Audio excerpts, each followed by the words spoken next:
하나님이 함께 하시는 인생은 어떤 상황 가운데서도, 어떤 환경 가운데서도 하나님이 함께 하시고 하나님이 인도해 주십니다. 오늘도 우리 가운데 함께 하시는 그 하나님을 바라보면서 먼저 주님 앞에 나아가는 귀한 시간들이 되길 원합니다. 오늘 말씀은 창세기 37장에서 41장까지 말씀입니다. 오늘 37장 3절에 보면 요셉이 나오고 있습니다. 요셉은 노년에 또한 아들을 낳았던 부분인데요. 그 아들을 노년에 낳았기 때문에 너무너무 사랑하고 그 아들을 애지중지했던 것을 볼 수 있습니다. 야곱이 그 아들을 너무너무 사랑해서 다른 아이들보다 더 이제 특별 대우를 했던 것을 볼 수 있습니다. 그런데 그 가운데서 요셉이 꿈을 꿉니다. 어떤 꿈을 꿉니까? 곡식단에 묶었는데 그 단이 일어나서 그 단이 정말 둘러서서 이제 여러 단들이 그 한 단에게 절하고 있는 그 모습을 보고 있습니다. 그 꿈을 이제 듣고 그 형들이 미워하는 그 마음이 생겼습니다. 또 다시 요셉이 꿈을 꿉니다. 그 형들에게 또 말을 했었는데요. 해와 달과 11별이 내게 절하다이다 라고 이야기합니다. 바로 요셉을 향해서 절을 했다는 것. 이 꿈을 형들에게 말했을 때 아버지가 꾸짖었습니다. 내가 꾼 꿈이 무엇이냐?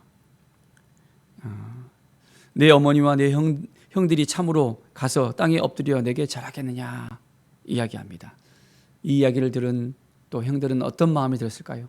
더 시기하고 이제는 요셉을 어떻게 하고 싶어하는 그런 마음이 들어지게 되어집니다.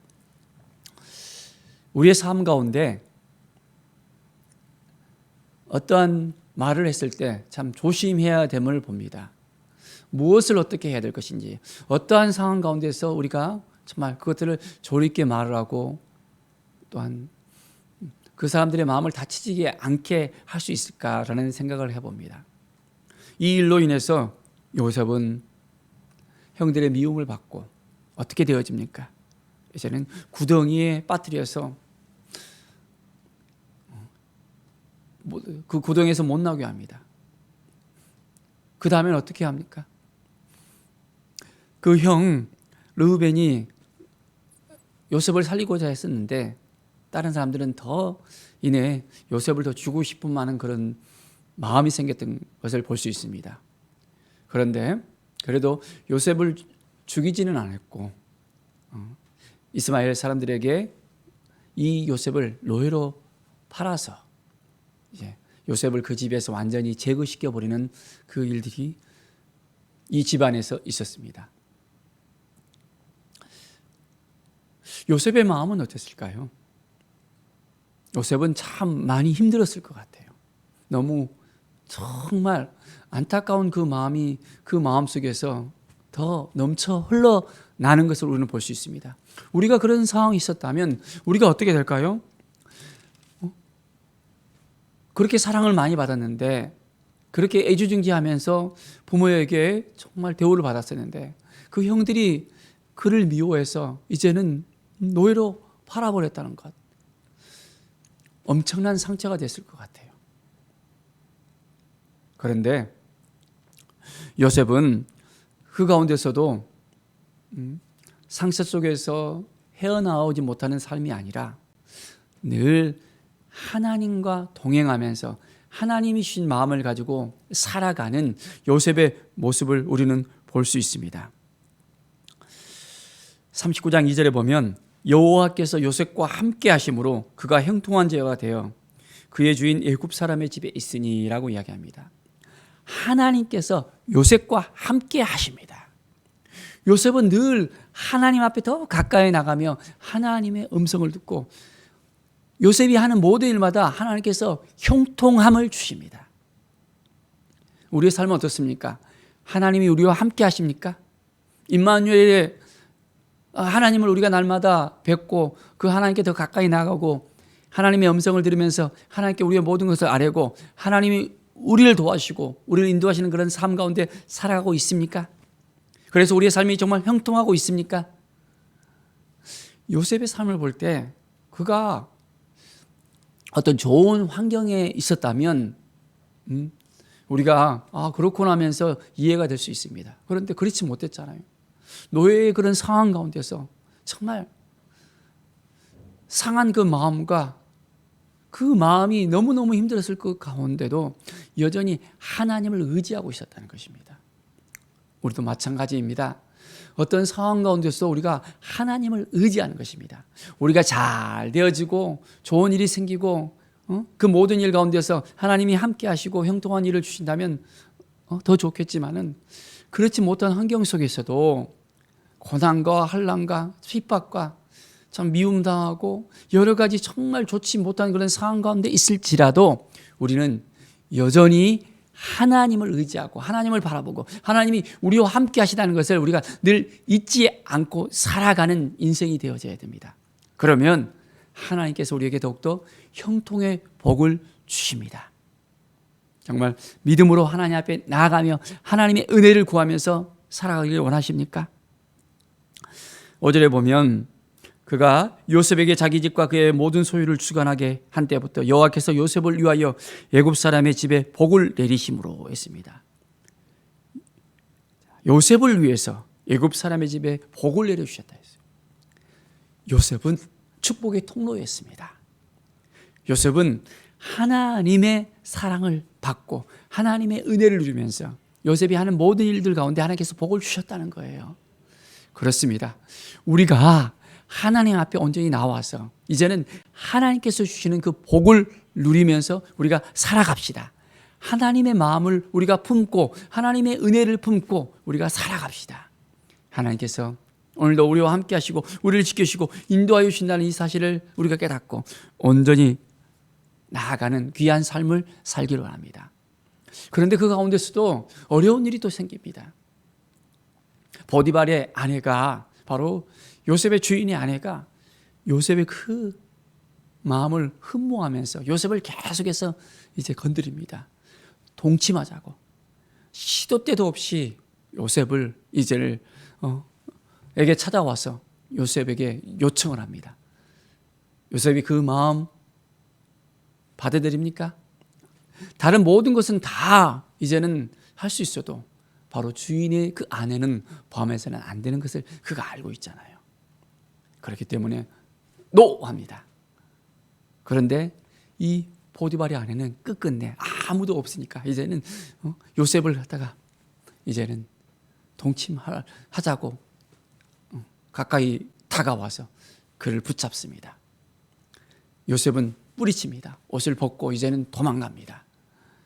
보디발의 아내는 그것을 보면서 이제 사람들에게 요셉이 나를 이렇게 만들었다 하면서 그의 또한 남편 보디발에게도 이야기합니다. 요셉은 오해를 받고 이제는 어떻게 되어집니까? 자기가 범하지도 않은 그 가운데서 그는 그 죄를 덮어쓰고 보디발의 집에 감옥에 들어갑니다.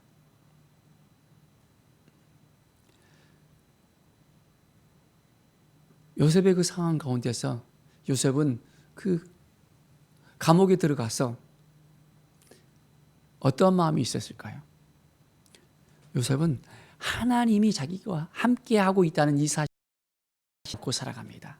늘 그래서 어디에 있든지 무엇을 하든 그는 온전한 마음으로 나아갑니다. 그럴 때 하나님께서 어떻게 하십니까? 자, 39장 21절에 보십시오. 여호와께서 요셉과 함께 하시고 그에게 인자를 더하사 간수장에게 은혜를 받게 하시고 이제는 간수장에게까지도 은혜를 받게 합니다. 그래서 옥중 모든 죄수를 이제 요셉에게 다 맡깁니다. 간수장은 요셉에게 다 맡기고 난 다음에 이제는 간섭하지 않습니다. 바로 왜 그렇습니까? 23절에 보면 여호와께서 요셉과 함께 하심이라. 여호와께서 그를 범사에 형통하게 하셨더라. 그가 하는 모든 일이 다 형통한 역사가 일어나는 것입니다. 참으로 대단합니다. 하나님 앞에 나아가며 하나님의 은혜를 우리가 더하고 이제는 매일매일 하나님께서 부어주는 은혜 가운데 우리가 살아갈 수 있는 인생. 어떤 힘들고 어려운 그런 상황이 우리에게 놓였을지라도 우리는 하나님을 바라보는 것입니다. 사랑하는 여러분, 마음이 힘듭니까? 어렵습니까? 좌절되십니까? 하나님이 도와주십니다. 하나님이 도와주십니다. 하나님이 우리와 함께 하십니다. 하나님 우리에게 형통의 복을 주십니다. 이 믿음을 가지고 있어야 됩니다. 하나님이 행하시면 우리가 잘 될 수 있습니다. 요셉이 어디에 있든지 무엇을 하든지 하나님을 더 의지했잖아요. 우리도 마찬가지로 하나님을 더 신뢰하며 하나님께 더 가까이 나아갑시다. 믿음의 삶이 필요합니다.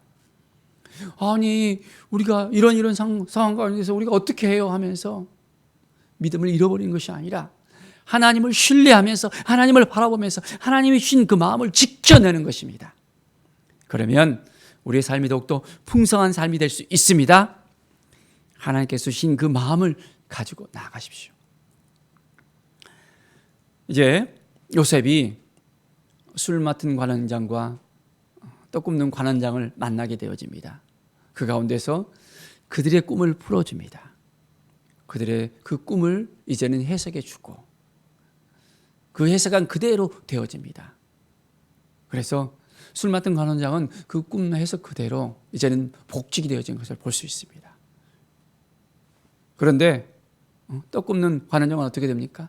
그 꿈 그대로 이제는 새가 쪼아 먹었듯이 그가 죽임을 당하는 것을 볼 수 있습니다. 요셉은 꿈꾸는 자였습니다. 하나님께서 그 꿈을 해석할 수 있도록 이제는 지혜를 주셨습니다. 하나님이 주신 그 지혜로 살아가는 인생, 하나님께서 그를 통해서 역사하십니다. 그 일로 인해서 이제 애굽의 바로와 만나게 되는 그 계기가 되어집니다. 2년이 지났습니다. 바로가 꿈을 꿉니다. 나일강가에 아름다고 살찐 소가 있습니다. 그런데 강가에서 올라와서 갈바에서 뜯어먹고 그 뒤에 흉하고 파래한 다른 7 안소가 또 나일강에 올라왔습니다. 또 그 소와 함께 나일강에 있더니 그 흉하고 파래한 소가 아름답고 살찐 7소를 먹어버립니다. 신기한 꿈을 꾸어서 일어납니다. 또다시 잠을 들었는데 꿈을 꿉니다. 한 줄기 무성하고 충실한 7 이삭이 나왔습니다. 그 위에 또 가늘고 동풍에 마른 7 이삭이 나왔습니다. 7 이삭이 무성하고 충실했는데 이 7 이삭을 삼켜버린 것을 볼 수 있습니다. 바로가 깨었습니다. 이 꿈에 대해서 너무너무 이상한 거예요. 이 꿈에 대해서 해석을 줄 사람을 찾았습니다. 그런데 애굽의 점술가들과 현인들을 다 불렀지만은 아무도 해석해 주는 사람이 없었습니다. 자, 어떻게 되었을까요? 바로는 이 꿈을 이제는 해석해 줄 사람을 찾습니다. 자, 이때